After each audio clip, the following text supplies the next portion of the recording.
Hello everyone and welcome to another casual review. This is my series where I just casually go off script and review things that I'm consuming. Most cases it's entertainment. Today I am reviewing the Kirby game called Kirby Mass Attack for the DS. So the premise of this game is this really bad guy with a generic bad guy name called Necrodius, I think. He's like this generic dark wizard guy. Anyways, he splits Kirby up into 10 lesser powered Kirbys. So, I don't know why he didn't, maybe he wasn't strong enough to kill Kirby, but aha, I will split you into 10 little Kirbys who don't have enough power, or something. I played this on my pink DS Lite because, one, I thought it was really appropriate. And I know what you're thinking, Eric, why didn't you try out your new 2DS XL? And while it would have been a way better screen, bigger, and better sound probably, one, I was almost done with this game before I got my new 2DS XL. And the major reason why I didn't use my new 2DS XL is because this game will mess your touchscreen up. I don't know what it is about these original 2DS games that really want you to scratch deep gouges into your touchscreen or something. I felt like I could literally see the scratches happening as I was trying to play this game. So I guess that kind of leads me into the controls. I don't know why I played this right after Kid Icarus Uprising, but at least Kid Icarus Uprising, I was using the circle pad and the left shoulder button and the touchscreen. This is just the touchscreen. I didn't use any other buttons except for the start button to pause the game from time to time. But the concept is you touch on the screen and your Kirbys will go to that location and interact with whatever you're touching. So if there's a bad guy, you'll touch the bad guy if he's within reachable distance of the Kirbys, and the Kirbys will just move on to the bad guy and start beating him up until either the bad guy goes down or the bad guy shakes the Kirbys off, and then you just have to do it again. No big deal. You can also fling the Kirbys up into the air to hit target objects or flying enemies that Kirby can't just walk up and touch.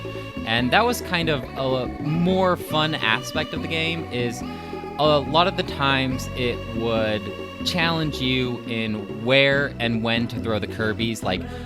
Just for example, there will be an enemy and he'll maybe look like a pufferfish, so he'll puff up and there'll be spikes, and then okay, don't throw the Kirbys at this guy yet, and then he'll deflate, and that's when you can throw him. And that's where the challenge goes. I was a little worried on the first world that I'd just be flinging Kirbys and they'd beat the guys up and that would be it. But there is a little more to it than that. There's in the later worlds there is aiming, you can only throw a Kirby at this one weak spot, all the other areas are covered in spikes and that will hurt your Kirby. After your Kirbys will beat up a guy, basically, they'll do a little ground pound, they'll slam him into the ground, and in some cases you use that to your advantage to access areas that you couldn't access normally. There'll be blocks underneath that you can't destroy, but if you ground pound an enemy into them, then it will break. So that added a slight level of complexity. I didn't expect a ton of difficulty being a Kirby game, but it's really not that hard. You can get up to 10 Kirbys, and every one of the Kirbys gets 2 hits, so they're pink originally, and if they get hit, they turn blue, and if they get hit again, then they turn into ghosts, but you just have an option to just throw one of your other Kirbys at the ghost Kirby and just revive him back to blue. And so most of the cases when I did die at a level, it was some environmental hazard like spinning spikes or something.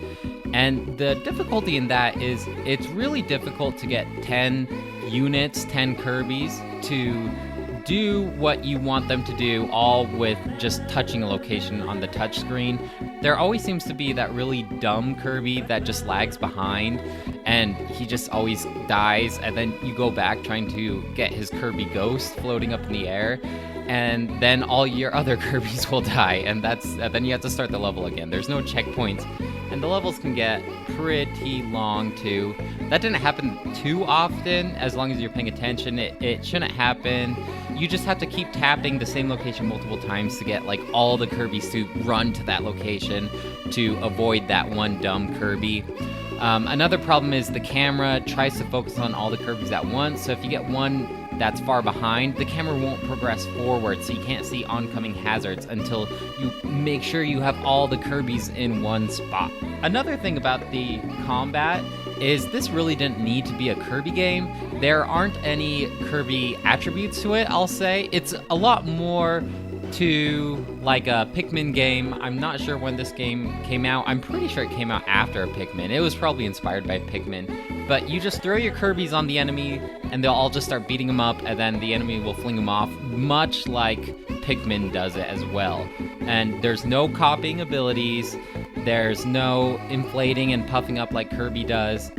So that's basically like, that takes out all of Kirby's attributes. So while I'm on the topic of the combat and about the Kirby aspects, I think it would have been much more interesting to kind of bring in the Kirby attributes by giving the Kirby's a copy ability. Like, let's say, what if we just threw the Kirby at one of the elemental enemies, and after they beat him up, they could like suck him up and then they get that power. So let's say, for example, they beat up this fire guy, they suck up the fire guy, and now, wherever you touch, they blow a fireball. I think aspects like that could have made the game a lot more interesting and bring more of that unique Kirby flair to it. Another thing I think would have been nice is let's give all 10 of the Kirby's their own colors, and I think that would give us a little more attachment to the Kirby's. Like, we'll be a little more invested, like, oh, green's my favorite color, I don't want green Kirby to die, and so you'll work a little harder to protect the Kirby's because you're emotionally attached to them. So, next thing I want to talk about is the actual 10 Kirby's themselves. Every time you start a new world, you start with one Kirby. There's about 10-ish levels in each world, and so the first level is really interesting because you start with one Kirby, and then when you collect 100 points worth of food, you get another Kirby. And those were the parts that were pretty exciting because, like, yes, I have 2 Kirby's. That's like, now I can do extra stuff. But once you get to 10 Kirby's, that rolls over to the next level until you start a whole new world. So food gets much less interesting by the time you have 10 Kirby's because, one, they're probably not going to die unless you come across some really lame environment hazards. And 2, when you collect the food, once you reach 100 points worth of food, it just pauses the game and adds to your points. It's like, yay, cool, I guess? Like, imagine Mario, but every time you collect 100 coins, it gives you a life, which is already pretty pointless by today's standards, but it also pauses the game to make sure you know that you got a life. And it can really halt the gameplay, which can be pretty frustrating. I think this game would have been much more interesting if you start each level with just one Kirby. Like, make every level just one Kirby, and then that would make getting more Kirby's to your squad much more exciting. I'm gonna call it Kirby Collection. I just coined that term right now. But the collection starts with a K, kind of like Mortal Kombat. Kirby Collection. That is patent pending right now. So, it would have made the food aspect of it a lot more exciting. Next thing I want to talk about is the levels themselves. They were pretty generic as far as settings go. There's one where you kind of deal with space and robots, which was kind of cool, but still pretty generic. But throughout the levels, they have these big coins scattered, like hidden around the levels, kind of like Mario and the 3 golden coins in each level, or going further than that to the Super Mario world where it's like the Yoshi coins. And that part was pretty interesting because those coins would actually do something interesting. In Mario, you just use them to get to hidden areas involving like toad houses, so you get like a power-up, like kind of pointless there. But here you get actual you like unlock mini games and stuff like that, so it actually gives you pretty good incentive to hunt down these big coins. But the way to get a lot of these big coins was pretty lame, in all honesty. Most of the time it was have this amount of Kirby's and then you get the coin. Like, oh, you need 10 Kirby's to pull this thing down to get the coin. And most of the time you do have 10 Kirby's, but if it's at like one of the earlier levels where you don't quite have your Kirby collection, your Kirby crew together, it can be pretty frustrating because you don't want to backtrack for something that there was no way for you to have controlled ahead of time. And going along that, there's also times where like the screen would move by itself, one of those kind of scenarios. There'll be like two diverging paths, and you'll choose the wrong path because you don't know what's ahead, and then it'll say, oh, dummy, you should have gone down the other path. There was a coin there. How'd you not know that? And then at that point, you just have to go backtrack and replay the level to get that coin because you know it's down the other path. And I really don't like that kind of aspect. I want to be able to collect all the coins using skill and not having to replay the levels. That kind of brings me to my next point is there's 4 worlds total with like this is a spoiler alert kinda, but there's like a secret world to actually complete the game, and it's basically like a boss rush world, but the only way to go there is collect the rainbow coin in every level.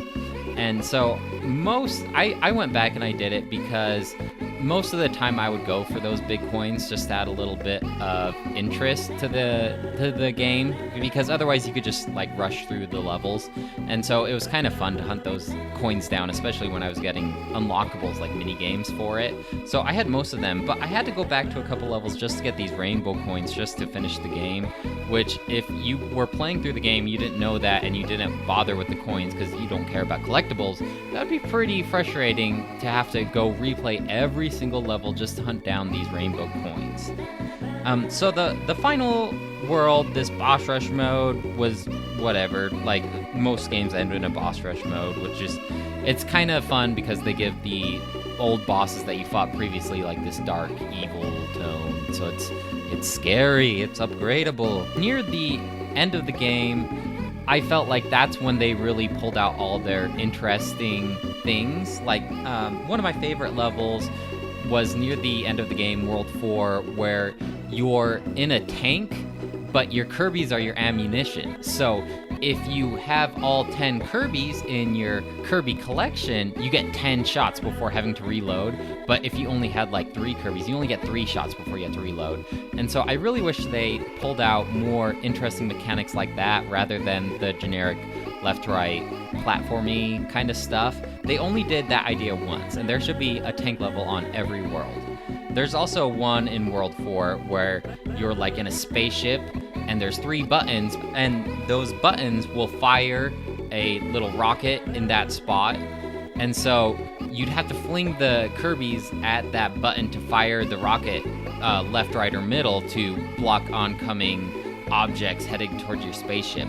But I feel like they really only did interesting things like that near the end of the game. And so I was a little worried when I finished the first world and it was just generic platformy stuff. Like the whole gimmick is you just control the 10 Kirby's by touching the touchscreen.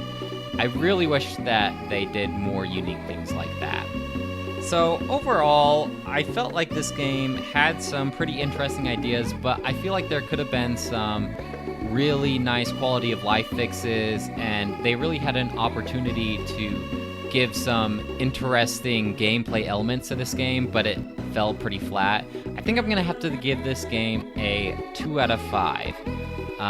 That's probably it for touchscreen games for me for a while. Kid Icarus and Kirby Mass Attack were enough for now, but I really want to break out this new 2DS XL. I haven't tried it out yet, so look forward to my next casual review, and I haven't picked the game out yet, so it will be a surprise. Anyways, thanks for listening to me ramble again about an ancient game. I'll see you later. Bye!